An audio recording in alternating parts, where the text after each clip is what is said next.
Hello, and thanks for tuning in to another episode of The Director's Cut, brought to you by the Directors Guild of America, featuring today's top directors sharing behind-the-scenes stories of their latest films and insights into the craft of directing. Please take a second to subscribe to our podcast on iTunes or wherever you get your podcasts.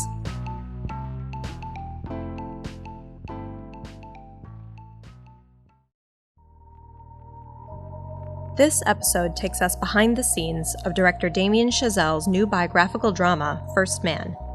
The film reteams Mr. Chazelle with his La La Land co-star Ryan Gosling to tell the riveting stories of NASA's mission to land the first human being on the moon, and of Neil Armstrong, the astronaut chosen to make the one small step for man and giant leap for mankind on July 20th, 1969.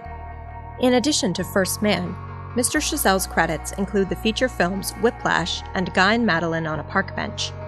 He won both the Academy Award and the 2016 DGA Award for Outstanding Directorial Achievement in Feature Film for La La Land. Following a recent screening of the film at the DGA Theater in New York, Mr. Chazelle spoke with director Darren Aronofsky about filming First Man. During their conversation, Mr. Chazelle discusses the need to take the audience to a time before man walked on the moon, the influence archival footage had on the style of the film, and why the biggest challenge besides the technical aspects was realizing Neil Armstrong as a character. Damien Chazelle, everybody. Thank you. Congratulations.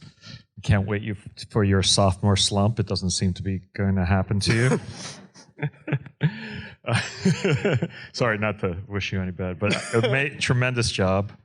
Let's start at the beginning. You basically, do La La Land, and the world is your oyster. You could do anything you want, pretty much. Why do you take on something that was probably pretty hard to get made?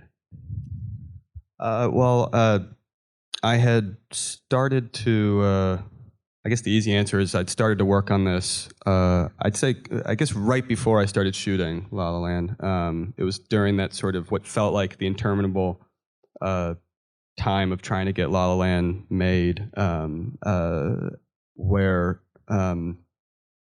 these producers, Wick Godfrey and Marty Bowen, gave me this book by Jim Henson, this biography of Neil Armstrong, and asked if I was interested, and I was.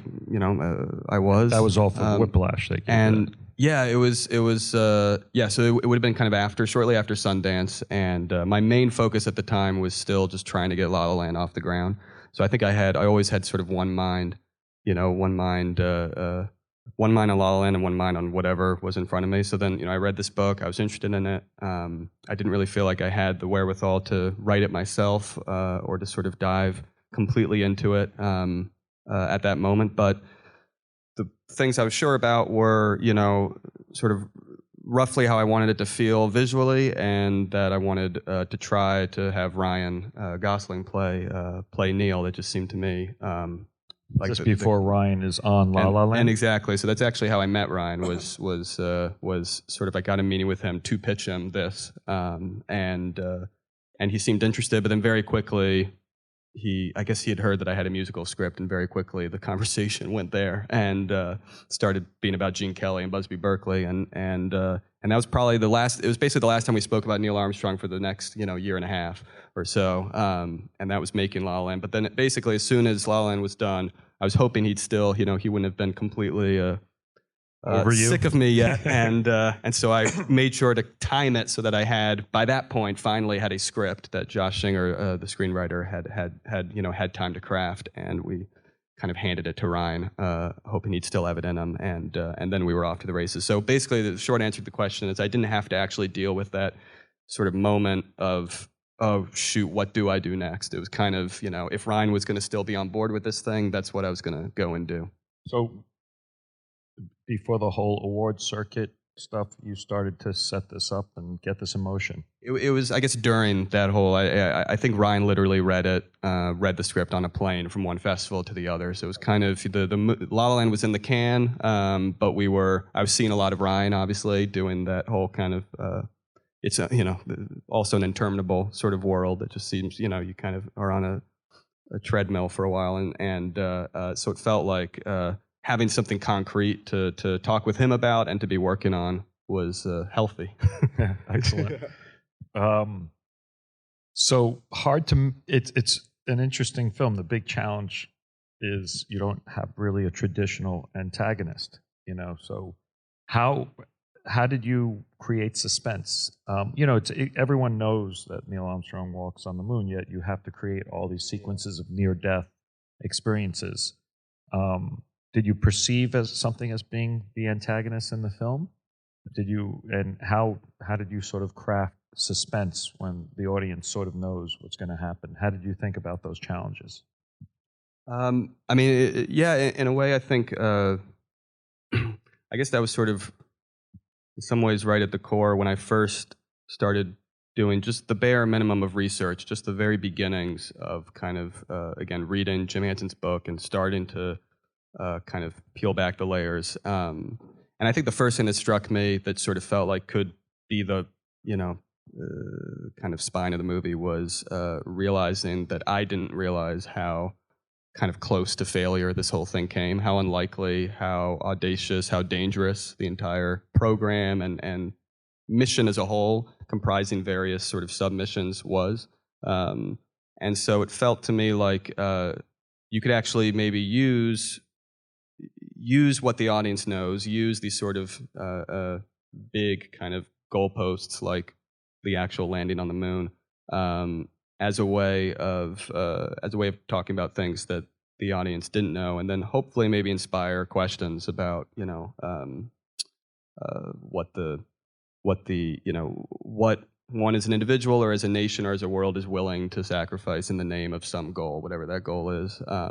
So it felt like but it did feel like the challenge at the outset was going to be how can we kind of make people forget that the moon landing happened, and this sort of suspension of disbelief. So we talked a lot about let's just focus on this finite amount of time, these 7 to 8 years immediately leading up to the moon landing, and try to put the audience in the mindset of a time when people hadn't yet walked on the moon, when it still was this sort of on paper crazy notion, and so it would basically be a procedural. It'd basically be kind of watching a team of people step by step turn a dream into reality, turn something very kind of fantastical. You see like the early cartoons that NASA would kind of use as informational videos, and it sort of was a reminder to me of how pre-1969, really, every image we had of people walking on the moon was inherently fantastical. It was Tintin, it was Méliès, it was Jules Verne. It was real total fantasy in a way. And so this is a weird period of time where just in the span of a few years, people kind of, for whatever reason, decided to turn that fantasy into reality, and it cost a lot.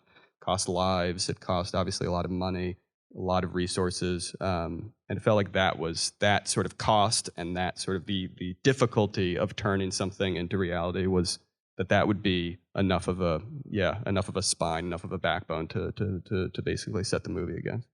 So you believe the moon landing really happened? It wasn't Kubrick?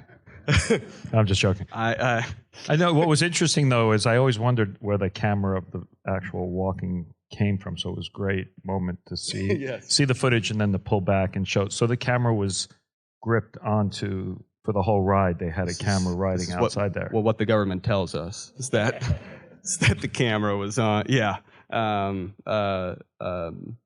It was actually kind of.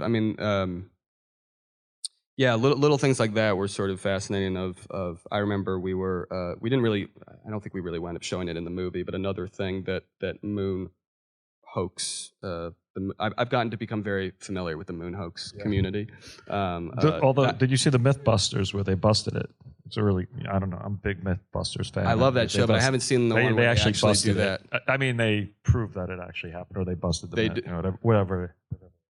I did see one video which I found very persuasive. Ironically, before making this movie, I find it even more persuasive after the fact, where they sort of argued very persuasively that it would be essentially, given where technology was in 1969, it would actually have been way harder for them to do a full kind of live stream, so to speak, live aired fake of the moon landing the way they did than it was to actually send people physically to the moon. And having to try to reproduce just like 2 minutes of it in 2017 and how hard that was. It's sort of, I think it was sort of the brutal realization of, shit, I think they actually did do this.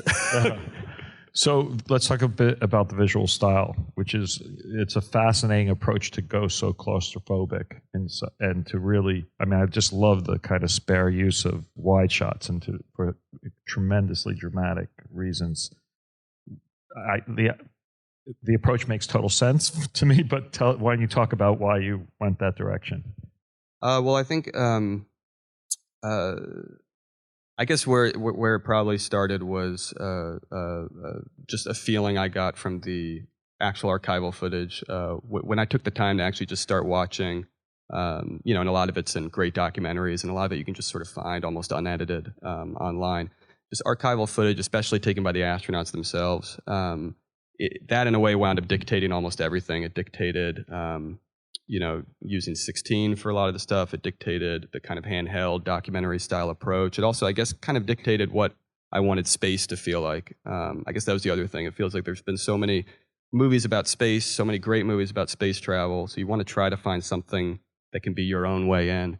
And it felt like if we could cut against maybe the high-tech, sleek sort of image of space travel as always being sort of inherently futuristic, if we could make it seem almost even more period, like really lean into the analogness of it, both in terms of the crafts you're seeing, emphasize those aspects of the crafts, but also how it was shot. It just felt like that might be all kind of a piece of trying to remind audiences how threadbare like a lot of this enterprise was. And then, I mean, I you and I went to a similar through a similar film program growing up, and so I think I had also just this itch in me to return a little bit to how I learned to make movies as a student, which was basically 16 millimeter camera on the shoulder, verite style documentaries or documentary-like movies, and so it just kind of I think once I sort of felt like once I sort of adopted that as a general parameter, then we really decided to lean into it all the way and just kind of try to shoot the whole thing as though we were sort of a verite documentary crew, as though the Maisels or some people like that were kind of sneaking into the Armstrong's house and smuggling cameras into the capsules and just sort of seeing what those cameras would see, what was physically possible for those cameras to see, and not do too many God's eye view sort of imagery. And it's shot on 16. So all the capsules are 16, and then the whole beginning, everything in California before they moved to Houston is 16, and then it's sort of off and on. Basically off and on with what? With 35 2 perf. So it was basically we kind of decided we wanted the whole movie to have a 16 feel. There were certain instances where when we got to things like the giant Saturn rocket and things like that, where we felt the 16 wasn't doing justice to the scale of things. So we wound up kind of there. We go to 35 2 perf and try to mix the two. The dark cloud with the rocket emerging, that close up, is that the shot you're talking about? Oh no, that's what is that? Talk about that shot. That kind of crazy framing and chasing after it through the cloud. That was something that actually, I mean, that we recreated, but that's from a real shot. We were recreating it based on an archival shot. Oh. That was just an angle I had never seen of not the classic angle, which of course is in front of the cloud you see, but off to the side across the bay, and it just is this giant smoke cloud essentially with the rocket coming out like this little thing, and I just wanted to do, I just felt like we have to, I mean, a lot of those angles were basically, certainly, inspired by, if not direct copies of just various archival bits of archival. There's so much great archival footage, so you wind up spending a ton of time just watching all that stuff and kind of wanting to do all of it.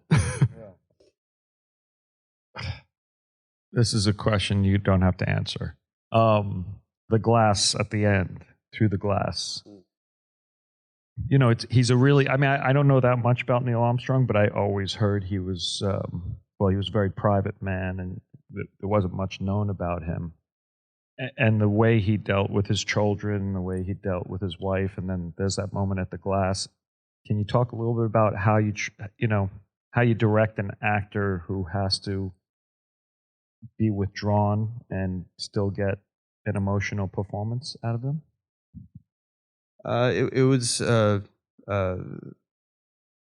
I mean, I guess other than the technical stuff, it was definitely the big challenge of the movie. Was I guess even before shooting the performance, just trying to kind of build up the character even on the page, and it was something that Ryan was really deeply involved in as well. As soon as we'd finished La La Land and started working on this, I think we both knew right away, okay, this is what the challenge is going to be. If we're going to be honest about who Neil was, he was very taciturn. He was very removed. He was very remote at times. He was the kind of person that people could have, some people who spent tons of time with him in real life still felt like they didn't know. But of course we want to feel as an audience that we can at least get glimmers of what's motivating him or what the emotions are underneath him. So it became just this balance of, first on the script, of just kind of figuring out, when we were going to see cracks in that facade, and what would kind of motivate Neil, what we would believe for Neil to sort of give us those cracks in the facade that give us peaks. And then I think it's just, ultimately it sort of the burden fell on Ryan's shoulders a lot on set to kind of to modulate and so we wound up basically doing lots of options, So I mean, a scene like that, I think we played a lot of different ways. I mean, most scenes in the movie, I'd say, especially those sort of more subtle, intimate, interpersonal scenes, that don't involve giant space, explosions, we would do kind of every which way. We would, do them exactly the script, but then we would do more improvised versions of them, and we would, and Ryan, it was also interesting, like working with, and I'm sure you find this well, I mean, every actor has a different way of working. Ryan is very much someone who likes to look at playback and likes to kind of actually sort of have that kind of involvement. And then, Claire Foy, for instance, who was, playing a lot of scenes opposite, is the opposite. Wants to be nowhere near the playback and wants to pretend that doesn't even exist, and just doesn't like to look at herself, doesn't want to overthink things too much. Whereas Ryan really likes to think about it and get into the real nitty gritty precision of should I try this, should I try that, so it just wound up being a lot of takes and a lot of experimenting, and even just little increments. A little more here, a little more there, a smile here, no smile there, a little opening of the eyes, a little bit less. He knew the camera was very close, obviously, a lot of the time, so that, and that was also part of why we shot close, because we knew we were going to be relying on small, little micro gestures and micro things, and we wanted to pick them up. Yeah. So, yeah. Super 16 or 16? Super, yeah. Sorry, yeah. The overview effect, you know what that is? Cosmic consciousness. So I did this documentary called One Strange Rock this year, which was all these astronauts talking about it. But basically, they all, if they go to space for 8 days or 665 days, they all have this sudden realization that they see the world as one. Yeah. And you gave that moment to Neil when he's in the room for his job interview. He's sort of hinting at it. And is that a real moment, or is that kind of stealing some of that idea and giving it to the character to sort of, impress, be an impressive job interview? Do you know if he actually was thinking that way or what? So it's actually, it's funny. It's a little bit of both, because so for instance, the dialogue in that interview is a little bit of a melding of basically various interviews with Neil. A lot of it is his own words, but some of the language is from his test pilot days, from his, just from kind of what he's describing there, getting not the full overview of the Earth, but that kind of glimmer of the kind of past the atmosphere. And then a chunk of it is from later in his life, is basically from post Apollo missions. But I think we also knew, like, we also felt like in a way that this was going to be as taciturn a character as he is through the whole movie, it felt like in terms of an arc, he was going to get even more taciturn as the movie went on. That he was going to get even more essentially spiritually and mentally closer to the moon as the movie goes on and further away from Earth. And so it felt like there is this ability that he had his whole life, and you see it in interviews all over his life, to just for someone who spoke very little, to be kind of remarkably poetic at surprising moments. Often interviewers wouldn't know if they'd get the one-word answer from him, or his sort of indirect way of telling them to shut up, or if he would suddenly just go on this kind of poetic rumination about, about spaceflight or about perspective or about, the perspective it gives you. And is there there's no story on where the famous line, the step line, comes from, or if it was? Well, so there's theories. Neil himself, and I this is actually sort of the theory I buy, said he never thought about it beforehand. He didn't write it down. It didn't, didn't scribble it out on a piece of paper or test different sort of line. We had drafts of the script where he was like testing, because you kind of want to do that. But it's a nice moment with the child asking. Yeah, and that kind of was as close as we decided to get in terms of seeding that. Because the thing I do buy about Neil and what he said when people asked him, how'd you come up with that line, is that until the moment he landed, that is all he was focused on. That there was no part of his brain that even allowed himself to think past that, because just landing was going to be this great success. And, he figured, well, if the biggest problem I have is figuring out what to say as I step out, we'll be okay. But then there's a later interview that I love where it tells you a lot about Neil's mind. He was kind of saying, they were pressing him. Well, okay, after you land, how do those words come to you? And he sort of was shrugged and went, well, I was coming out and I was taking this small step off the ladder, and I don't know what to say about taking a small step. And so I said small step, and then and it's just a then this, and it's sort of typical Neil understatement, but also I think, speaks a lot about him, that again, he was able to turn on the poet in him in these weird sort of singular moments when I think I would just be, there's a great, is it an Onion article or something where it's just like the entire thing is just holy fucking shit, people are walking on the moon, and it's like, and then it's just like Neil Armstrong was quoted as saying, one small step, fuck this, I'm walking on the fucking moon. Oh my God, can you fucking believe it? It's just great. And is the bracelet true? The bracelet is, I think it's true. I'd say it's a conjecture. Basically, it's what we know for sure is that he brought personal items in his PPK. He went off to this crater alone for 10 minutes and didn't speak, wasn't on comms. And so out of that, his sister, who we spent some time with, who was very close to him, June, she sort of hypothesizes that, or sort of optimistically, she would say, hypothesizes that he left something. I don't know if it's a bracelet, but he left some memento of Karen's, of his daughters, on the moon. But he, typical Neil fashion, never confirmed or denied it. And I in some ways, I don't think we'll ever know for sure until until someone goes back there. How'd you find the Gil Scott-Heron song? Oh, that was, well, actually, I forget when, I think it was something that Ryan actually stumbled on when we were all researching. I just found a lot of interesting, initially I didn't have that sequence have a song at all. It was more of a speech, and I just found these really interesting, just interesting stuff about protests against the space program at that time, and especially a lot of it really interesting just op-eds, various newspapers around the country. I mean, there were, and kind of all sorts of different newspapers. I mean, things, as mainstream as the Chicago Tribune, and then much more sort of alt kind of weeklies and things that were essentially making the same points that the song makes. But as soon as I heard the song, it felt like that was a much better way to communicate that. Cool. Do we have any questions?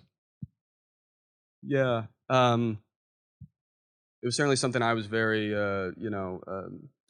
conscious of, because, I guess also partly because this was the first time I had done a movie that wasn't, a story I'd come up with, and wasn't in some way based, I'd say, in part on my own experiences. This was obviously very far removed from my own experiences, down to literally the period of time that I was trying to recreate. It might also be why my first recourse from the get-go, maybe to compensate, was just to wade as deeply as I could into the documentary archival footage that exists. And so that started with NASA, material, of which there's a ton. And not just filmed material, but also Life magazine photography, where you really get these wonderful snapshots of the houses and the families. And I just found all those images so evocative. I spent a lot of time with the families themselves, and they had home photos and Super 8 home movies and all that kind of stuff. So I just wound up trying to sift through as much of that as possible. But then I think broadening out from NASA, just trying to get a feel for not just the period, I guess, but also specifically Houston in that time, because it was also something we realized pretty early on, was that there was a little bit of a bubble effect to that community at that time, and that one of the interesting things, and sort of speaks to the Gil Scott-Heron song as well, is as the country as a whole was changing dramatically from 61 to 69, in many ways this little neighborhood and this little community of Houston wasn't. This little kind of world that the astronauts had created for themselves was changing much more incrementally. So to always know that we were kind of, in a way, going to be, if we were telling a story about 66, in that part of Houston, it was actually probably going to feel a little more like 59 or 58 or something. That it was always going to be a little bit before what it would feel like in New York or LA.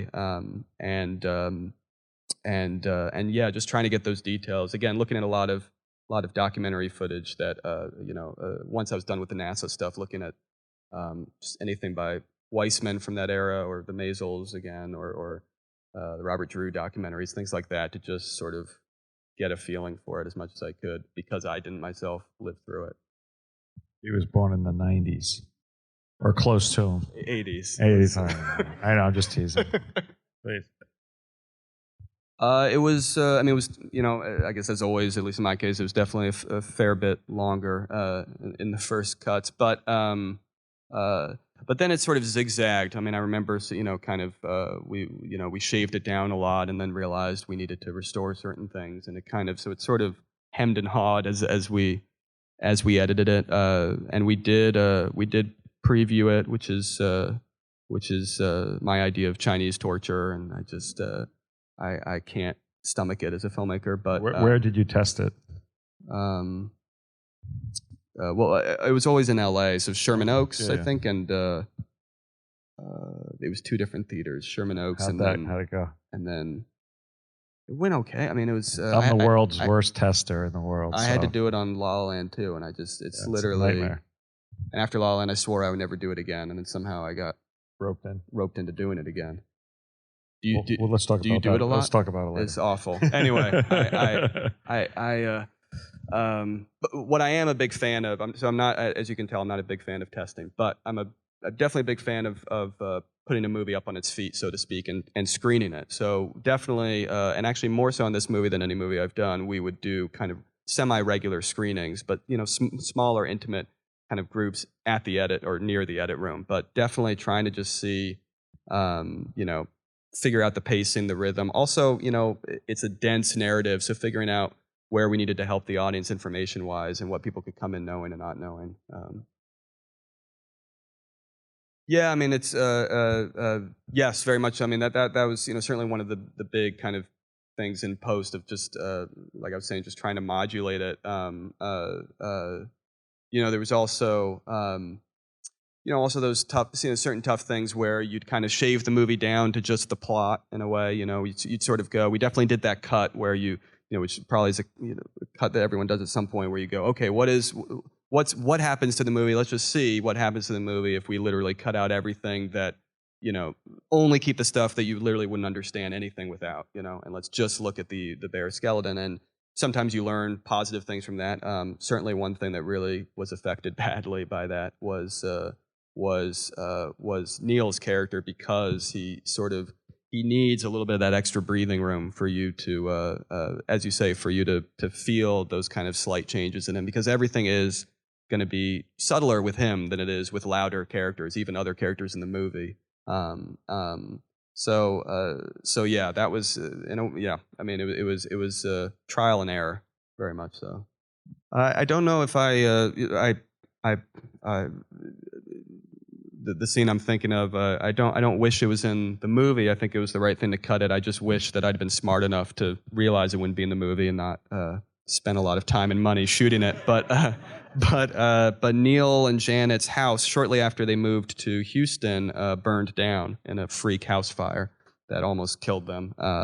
And so the entire house burned down to a pile of rubble, and they had to rebuild. So we shot this giant house fire, and it dictated everything. Actually, it dictated, not just finding a house to be Neil and Janet's house in the movie, because we knew we had to burn it down completely. So we built a house from scratch in order to burn it down completely. And that's not in the movie. So I think Universal still has some bones to pick with me on that one. Tell them to put it in the trailer. He asked about was Damien thinking about the right stuff while conceiving of the movie, the Kaufman film? Yeah, I mean, for sure. I mean, that was a movie that I'd seen a few times, back when I wasn't engaged with the subject matter, and then sort of early on made sure to rewatch. And I think with that movie, and with, I guess in some ways, I would say every movie explicitly dealing with space travel, I made a point of watching them early on, and then avoiding them at all costs. Because it would screw me up, because it would, sort of get into my head, especially good ones like The Right Stuff. Those are the ones that you almost want to avoid the most. 2001, something like that. Made sure to watch early on, and so I could refresh myself from exactly what their approach was. And then,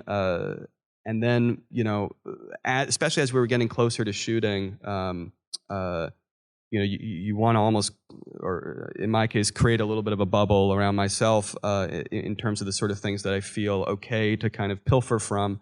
And so that became largely, on the one hand, the sort of archival footage that I was talking about, sort of authentic NASA footage of the time, and then non-space movies, a whole sort of host of movies that I'd screen for the crew when we were prepping. Everything from, certainly movies that sort of took place during the period, but I think a lot of movies that I felt could maybe speak to the family aspect. We looked at stuff by Bergman and, stuff like Ordinary People and films like that. And then I guess when it came to trying to figure out how to shoot the set pieces, so to speak, the space sequences, really looking at I always like the idea of if you're trying to shoot something about a certain subject matter, to try to shoot it as though you're doing it about a different subject matter. So we tried to, we watched a lot of war films and, things like Das Boot and tank films, things like that, submarine films. We screened The Wrestler, and especially kind of talking about brute physicality in cinema and how to kind of communicate that through these launches. Raging Bull, things like that. So stuff that subject matter-wise is far removed, but where it felt like I could concretely grab at something, whether it was the shooting or the editing or the music or whatever, that would inspire us. Well, thank you, Damien. Congratulations. Thanks Beautiful so much. film. Thank you. Thanks, guys. Thanks for listening to another DGA Q&A. If you'd like to hear more from director Damien Chazelle, check out episodes 63 to 65, which feature Mr. Chazelle discussing his DGA award-winning film La La Land, alongside other nominees such as Barry Jenkins and Denis Villeneuve, at our Meet the Nominees 2017 Feature Film Symposium. You can find past episodes of The Director's Cut wherever you listen to podcasts, and be sure to subscribe so you don't miss an episode. If you're enjoying the podcast, please take a moment to rate and review us on iTunes. We'd love to hear your feedback, and you can help fellow cinephiles find the show. Thanks again for listening, and we'll see you next time. This podcast is produced by the Directors Guild of America. Music is by Dan Wally.